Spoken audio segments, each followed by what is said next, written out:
شايف الكومة اللي في النص دي؟ ده انت لو اتكلت على حد غير نفسك. في النص في ناس فوق بعض، متجمعين ومتكومين، شكلهم بيبان لك ان هم مسيطرين، لكن في الحقيقة كل واحد منهم واقف على وهية، مستني اللحظة اللي حد يقع فيها، واللي حواليهم دول بيتفرجوا ساكتين وخايفين ومستنيين الزحمة تتصرف.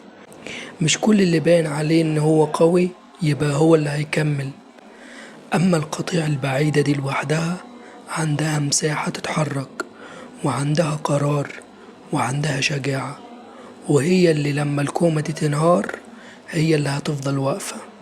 فالمغزى بقى انك انت مش محتاج تبقى وسط الزحمة، انت محتاج تقف لوحدك وتاخد القرار الصح وتكمل الطريق مهما الدنيا نهارت حواليك. في النهاية اتعلم تقف برا الزحمة، واتعلم انك تتحرك لوحدك، وقتها هتعرف قوة نفسك الحقيقية. بس كده خلص الفيديو بتاعنا، وما تنسوش تكتبوا الآراء بتاعتكم في الكومنتات. سلام.